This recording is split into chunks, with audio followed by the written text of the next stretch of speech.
Hello everyone, I am Dr. Neeraj, Assistant Professor of Biotechnology, Pandit Chanjila Sharma, Government College, Karnal. So today I am going to discuss with you the subculture and the growth curve followed by the animal cells during the culture. So let's get started. First of all, we should know that what is subculture. Subculture is also known as passaging. So it's just simply the removal of old media, spent media, and transfer of cells to fresh medium, because during culturing the media gets exhausted or there are some toxic compound they get released into media which can ultimately inhibit the growth of cells. So to make the cell grow well, we generally transfer the cells to new fresh medium which is known as subculture or passaging. Now, what is the growth curve followed by the animal cells during the culture? So, animal cells, it follows a simply S-shaped curve in the culture, and which consists of following phase like lag phase, which is followed by the log phase. In the log phase, the cells, they grow exponentially. When the cells in adherent culture, they occupy all available substrate, means when they cover the complete substrate and there is not any space available for the growth of new cells, or when in case of suspension culture they exceed the capacity of medium to support the further growth, then the cell proliferation is reduced or sometime may be stopped completely. So to keep them at optimal density for continued growth and to stimulate further proliferation, cell has to be divided and transferred into fresh medium. So now let's discuss growth curve phases. First phase is lag phase. It is very slow phase. This is the phase during which this cell adjusts themselves to the new medium. Whenever the trypsinization occurs, the layer of cell is washed away and the cells start to grow. In this phase, the cell's growth rate is very low. The next phase, which is followed by lag phase, is the log phase. It is also known as exponential phase, and it is the longest period, or you can say the longest phase of the growth curve, and all the protein productions, they are seen in this phase only. During this phase, the cells, they grow and divide continuously depending upon the seed culture, density of cells and the density of nutrient. And after this phase, the next phase is stationary or plateau phase.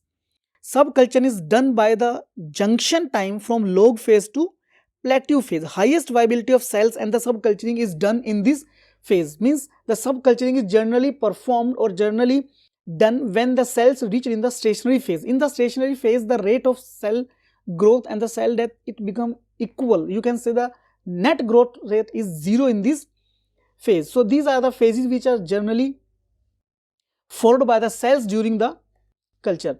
Now, how will you know that it's a time to culture? You can say when we have to subculture.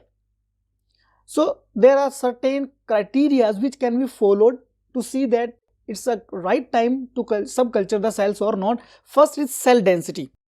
The cells which attach themselves, they should be in the log phase before they cover all the substrate, because normal cell, they stop growing if they contact the nearby cell, which is known as contact inhibition. So when they reach optimum density or they cover entire surface, then it's a time to subculture them. Second criteria is exhaustion of media. When there is, you can say the media level is very low and there is decrease in the pH of growth medium, which may be due to the release of toxic compounds, like generally cell, they release the lactic acid which is toxic to cells. So when there is a drop in pH, so it's a time to subculture. So we have to continually monitor the medium and its pH. Next criteria is subculture schedule. Generally for some cells, we set a proper schedule, a strict schedule of subculturing, and this schedule gives us the better result as compared to the other culture which do not follow this strict schedule.